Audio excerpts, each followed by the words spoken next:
অন্য আয়াতে আল্লাহ তাআলা বলেন, কুল ইন্না সলাতি ওয়া নুসুকি ওয়া মাহইয়ায়া ওয়া মামাতি লিল্লাহি রাব্বিল আলামিন। আল্লাহ বলেন, নবী আপনি বলেন, নিশ্চয় আমার জীবনের নামাজ, আমার জীবনের কুরবানি, আমার জীবন, আমার মৃত্যু কারো জন্য না, একমাত্র একজনের জন্য। তিনি কে? মুমিন কাউকে দেখানোর জন্য নামাজ পড়বে না, নামাজ পড়বে কার জন্য? মুমিন কাউকে দেখানোর জন্য কুরবানি করবে না, মুমিন কাউকে দেখানোর জন্য দান করবে না, মুমিন কোনো ব্যক্তিকে দেখানোর জন্য হজ করবে না, মুমিন কাউকে দেখানোর জন্য রোজা রাখবে না। মুমিনের সব ইবাদত হবে আল্লাহর জন্য। যখন মুমিন তার এই হক আদায় করবে, আল্লাহ তাআলা এই মুমিনকে জান্নাতের মেহমান বানিয়ে দিবে। মা হাক্কুল্লাহি আলাল ইবাদ।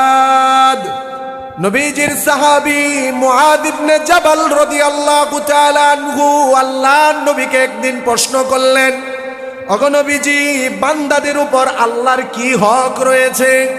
এবার আল্লাহর নবী বলেন, বান্দাদের উপর আল্লাহর হক হলো বান্দারা ইবাদত করবে কার জন্য?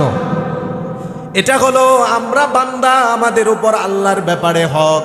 আল্লাহ বলেন, তোমরা একমাত্র ইবাদত আমার জন্য করবে। নবীজিও বলেন, বান্দাদের উপর আল্লাহর ব্যাপারে হক হলো বান্দারা ইবাদত করবে একমাত্র আল্লাহর জন্য, আল্লাহর সাথে কাউকে শিরিক করবে না। এবার হযরতে মুআজ ইবনে জাবাল নবীজিকে আবার প্রশ্ন করলেন, বান্দারা যখন আল্লাহর এই হকটা পূর্ণ করে ফেলবে, ইবাদত আল্লাহর জন্য করবে, আল্লাহর সাথে শিরিক করবে না, তখন বান্দাদের ব্যাপারে আল্লাহর কি হক? ওমা হাক্কুল ইবাদি আলাল্লাহ। ওগো নবীজি, বান্দা তার হক আদায় করেছে, এখন আল্লাহ বান্দাদের ব্যাপারে কি হক? আল্লাহর নবী বলেন, বান্দা যখন তার হক আদায় করবে, ইবাদত করবে আল্লাহর জন্য, কাউকে আল্লাহর সাথে শিরিক করবে না, বান্দা যখন বান্দার হক আদায় করবে, নবীজি বলেন আল্লাহর উপর তখন হক হলো বান্দাকে ক্ষমা করে আল্লাহর জান্নাতে দিয়ে দেওয়া। এজন্য আল্লাহ পাকের অনর সিদ্ধান্ত সূরা বনী ইসরাঈলের 23 নম্বর আয়াত। আল্লাহ বলেন, আমার অনর সিদ্ধান্ত দুইটি। এক নম্বর হলো ইবাদত করতে হবে আমি আল্লাহর জন্য।